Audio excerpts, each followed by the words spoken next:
Retour au synchrotron Soleil pour les Users Meeting 2014. Nous rencontrons différents utilisateurs de cet instrument gigantesque qui se trouve sur le plateau de Saclay en région parisienne.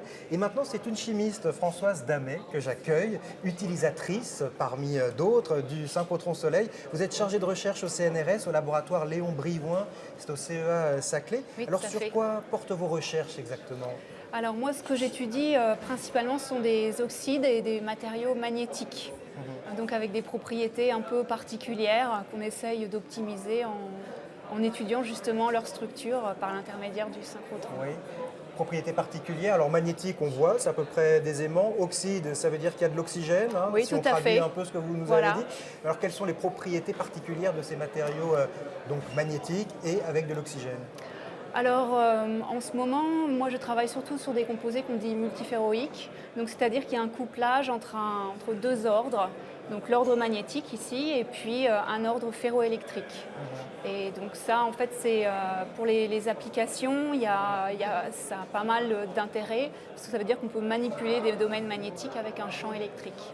Donc, bon, évidemment là je travaille sur des choses qui sont très en amont, je dirais, des applications.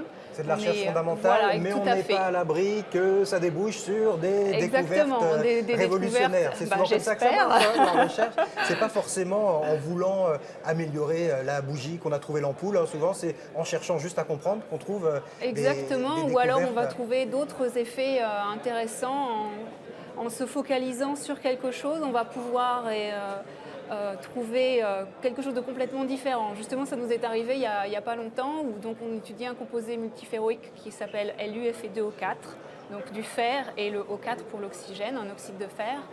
Et donc c'était ces propriétés multiferroïques qui nous intéressaient. Et puis on s'est rendu compte qu'en fait, on pouvait aussi l'utiliser comme stockage, comme composé à stockage d'oxygène. Et ça, c'est aussi grâce à ce qu'on a fait ici qu'on l'a mis en évidence. Oui. Donc, alors, vous voyez, ça pourrait servir à stocker de l'oxygène voilà. dans quelle ça peut être, occasion en fait, ça peut être utilisé pour détecter ou pour stocker l'oxygène à très basse température. Donc c'est pour ça que c'était un matériau intéressant. Mais c'est complètement, on ne s'attendait pas du tout à ça. Voilà, c'était pas le but de cette recherche. Pas du tout. C'est l'application qui en a débouché. C'est voilà. un très bon exemple. Sur quelle ligne de lumière travaillez-vous quand vous venez à Soleil ? Alors moi, je travaille essentiellement sur cristal.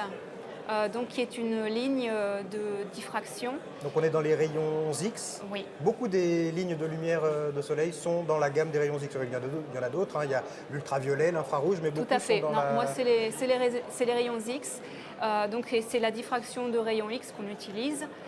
Essentiellement sur des matériaux polycristallins, donc sous forme de poudre, ce n'est pas des monocristaux. D'accord. Et l'idée, c'est de voir comment les atomes sont organisés au sein de ces cristaux. Exactement. L'idée, c'est de pouvoir remonter à ce qu'on appelle la structure cristalline, c'est-à-dire à une maille qui va être gouvernée par les distances entre atomes, et puis aussi de regarder à l'intérieur de cette maille quelle est sa symétrie, combien il y a d'atomes, s'ils sont loin les uns des autres, s'ils ont des environnements qui sont intéressants. Tout ça, ça permet de mieux comprendre après comment quelles vont être les propriétés du matériau. Oui. Et ces matériaux, vous ne les trouvez pas dans la nature, en fait, ce sont des matériaux synthétisés. Oui, ils sont synthétisés par des laboratoires.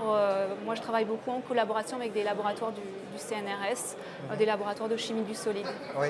Ouais. C'est-à-dire qu'en fait, peut-être que c'est un peu simplifié, mais on construit comme ça un peu atome par atome ces matériaux. On se dit, bah là, si je rajoute un oxygène, là, si je rajoute tel élément dans mon matériau, quelle nouvelle propriété va-t-il avoir? Exactement. Et pour le savoir, hop, on vient au synchrotron pour voir un petit peu ce qu'il a dans le ventre, ce nouveau matériau qu'on a synthétisé. Comment on a modifié la structure. Il y a des techniques de caractérisation dans les laboratoires de chimie du solide, mais en général, on n'a pas la précision qu'il faut, la précision qu'on obtient bien sûr quand on fait des manips ici. Alors quand vous venez ici à Soleil, ce sont donc des faisceaux de lumière. Hein. Les rayons X, c'est une forme de lumière dans une gamme de longueur d'onde bien précise. Mais vous n'utilisez pas uniquement ça pour essayer de caractériser ces poudres cristallines. Je ne sais pas si on parle de poudre cristalline. Oui, ce sont des tout petits cristaux, mais oui. Et vous utilisez aussi d'autres méthodes, pas au synchrotron, mais dans votre laboratoire? Voilà, parce que moi je travaille donc au laboratoire Léon Briouin, qui est la source française de neutrons. Et donc j'utilise l'interaction entre les neutrons et la matière pour caractériser aussi mes matériaux. Donc en fait, vous disposez soit de lumière dans le cas du synchrotron, dans le cadre des neutrons, ce sont donc des particules, vous bombardez votre échantillon avec ces toutes petites particules pour essayer là encore de l'analyser. Alors qu'est-ce qui fait que vous allez avoir besoin du synchrotron ou plutôt de votre faisceau de neutrons? Alors ça c'est une très bonne question. En fait, l'interaction entre les neutrons et donc l'échantillon, elle est différente suivant qu'on utilise, par rapport à celle qu'il y a avec les rayons X. Et avec les neutrons, on va pouvoir par exemple étudier tous les éléments légers à l'intérieur de la matière, comme l'oxygène, l'hydrogène, par rapport à des éléments qu'on appelle plus lourds, c'est-à-dire ceux qui ont beaucoup d'électrons. Et puis un des grands avantages aussi, quasiment inégalé, je dirais, de l'utilisation de la diffraction des neutrons, c'est tout ce qui est étude de structure magnétique. D'accord. Donc, pour un même échantillon, vous allez utiliser les deux méthodes pour regarder des choses différemment. Ça ne dépend pas de la nature de votre échantillon. En fait, les deux sont complémentaires. Ils sont tout à fait complémentaires. Et vous en avez de plus en plus besoin. Est-ce qu'aujourd'hui, le faisceau synchrotron est un outil qu'on aimerait avoir plus à disposition? Est-ce qu'on manque de faisceaux, de temps de faisceaux? Est-ce qu'on aimerait être mieux servi? Est-ce qu'on aimerait mieux? Quand on est toujours. chercheur dans ce domaine. On aimerait toujours être mieux servi, mais bon, il y a beaucoup de gens qui demandent du temps de faisceau. C'est normal que ce soit les manips les plus, je dirais, les plus urgentes qui soient servies en premier.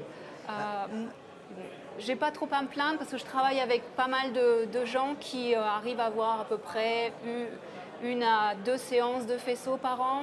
Donc ça fait quelques jours par an et c'est déjà très bien.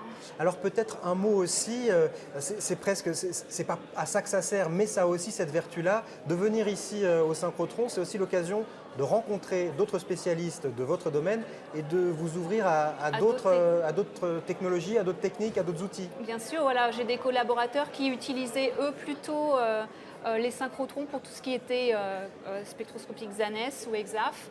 Et moi, c'était quelque chose que je ne connaissais pas du tout et ça a vraiment été le moyen de commencer à utiliser cette technique, qui, elle, est une technique qui permet d'étudier non pas la périodicité des atomes, mais de regarder ce qui se passe au niveau d'un environnement. Donc, c'est une technique locale. Et c'est là aussi un plus quand on étudie les matériaux.